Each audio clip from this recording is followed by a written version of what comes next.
کہ ہمارے ہاں نا آہستہ آہستہ غلطی تسلیم نہ کرنے کا رواج بڑا عروج پکڑ رہا ہے.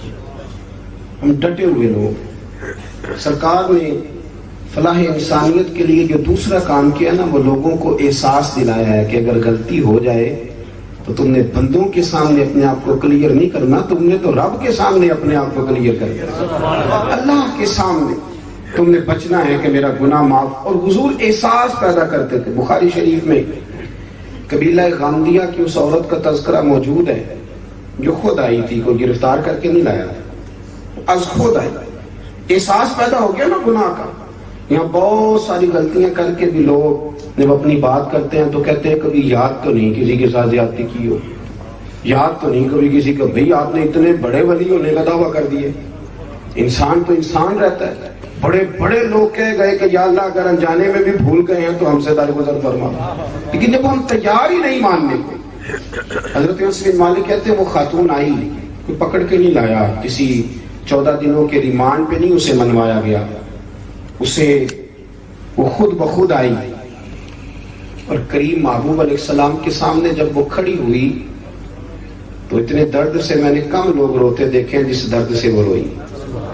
عرض کرنے لگی حضور میں غلطی کر بیٹھی، مجھ سے زنا ہو گیا، مجھے پاک کر دے. تو محبوب کریم علیہ السلام نے فرمایا تو کیسے ثابت کرے گی تو نے گناہ کیا؟ یعنی مجرم کو ثابت کرنا پڑ رہا ہے کہ میں گناہ کرا. یہ وہ کمال ہے کہ انسانوں کو احساس ہونے لگے کہ یہاں ہم غلط ہیں.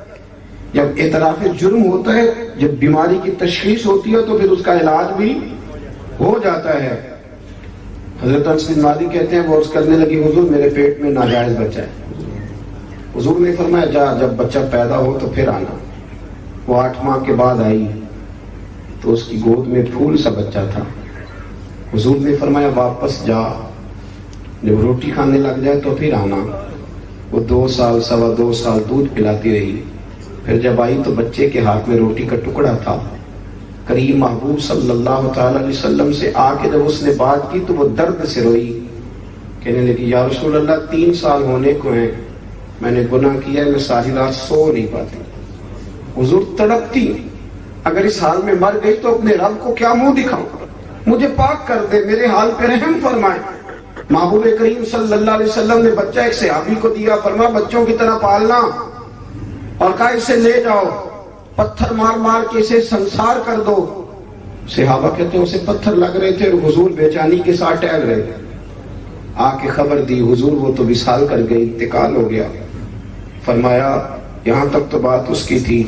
حضرت انس بن مالک کہتے اب محبوب کریم نے صحابیات سے فرمایا اسے غسل دو، کفن پہناؤ، جنازہ تیار ہو جائے تو مجھے خبر کرنا. حضرت انس بن مالک کہتے ہیں غسل ہوا، کفن ہوا، جنازہ تیار ہوا تو حیران ہم تب ہوئے جب میرے محبوب نے فرمایا صفحے بناؤ میں خود جنازہ پڑھاؤں. میں خود جنازہ پڑھاؤں. اور سرکار نے جنازہ پڑھایا تو ایک شخص کی زبان سے نکلا حضور اس ملعون کا معاذ اللہ جنازہ جس نے ناجائز بچہ جانا، اس کے لیے آپ دعا کر رہے ہیں، جنازہ پڑھا. حضور فرمانے لگے خاموش ہو جاؤ، تم نے گناہ دیکھا ہے اس کا احساس نہیں دیکھا، تم نے غلطی دیکھی ہے لیکن اس کی توبہ کا انداز نہیں دیکھا.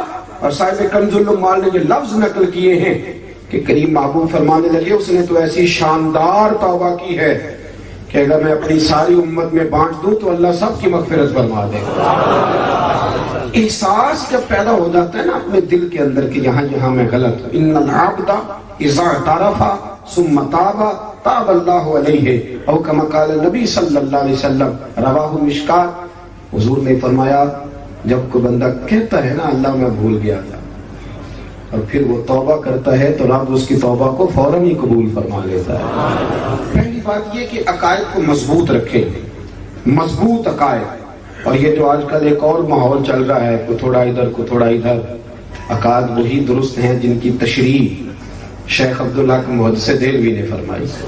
عقائد وہی درست ہیں جن کی بابت حضرت مجدد الفسانی لکھ گئے، اور ان سب کو اگر کھلا کر کے بیان کیا تو امام احمد رضا فاضل بریلوی نے بیان کیا. انہی بزرگوں کی باتوں کو کھول کر ہمارے سامنے رکھا.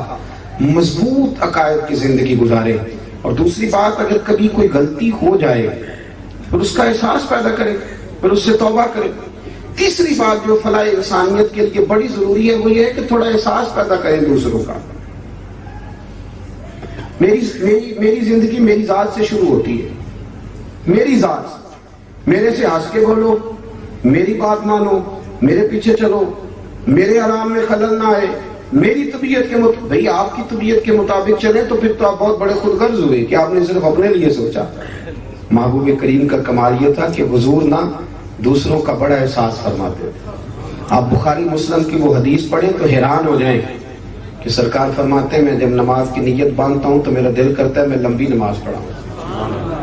جب میرا کسی کام کرنے کو دل کرے تو پھر میں ساری دنیا کو چلنی پڑے تو میں کر جاتا ہوں. لیکن حضور فرمانے لگے کہ میرا دل کرتا ہے میں لمبی نماز پڑھاؤں، لیکن پھر میرا خیال آتا ہے کہ پیچھے بوڑھے بھی ہیں، بیمار بھی ہیں، بچے بھی ہیں. یا رسول اللہ، نماز اللہ کی اور خیال بندوں کا. فرمایا میں بوڑھوں، بیماروں اور بچوں کا خیال ہوئے اللہ کی نماز کو مختصر کر دیتا ہوں. احساس جب طبیعت ہمارے ہاں نا تیزی کے ساتھ احساس ختم ہوا ہے. تیزی کے ساتھ ہم نے اتنی نفی شروع کی. ہمارے تو اہل تصوف میں اللہ ماشاءاللہ اب تربیت کا طریقہ یہ ہے کہ صرف میں ہوں، میرے سوا کوئی بھی نہیں. حالانکہ طریقت تو اس کا نام تھا کہ میں نہیں باقی سارے ہیں.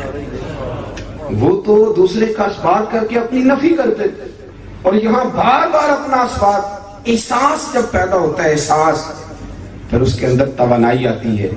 پھر انسان اپنے لیے نہیں دوسروں کے لیے جینے میں بھی خوشی محسوس کرتا. پھر وہ محسوس کرتا ہے کہ میں کوئی ایسا درخت نہیں کہ جس کی نہ شاخیں ہوں نہ پتے ہوں. پھر وہ کہتا ہے میں درخت ہوں پر شجرے سایہ دار ہوں. کوئی آئے گا تو پھل بھی کھائے گا، کوئی آئے گا تو چھاؤں میں بھی بیٹھے گا، کوئی آئے گا تو اسے خیر بھی نصیب ہوگی.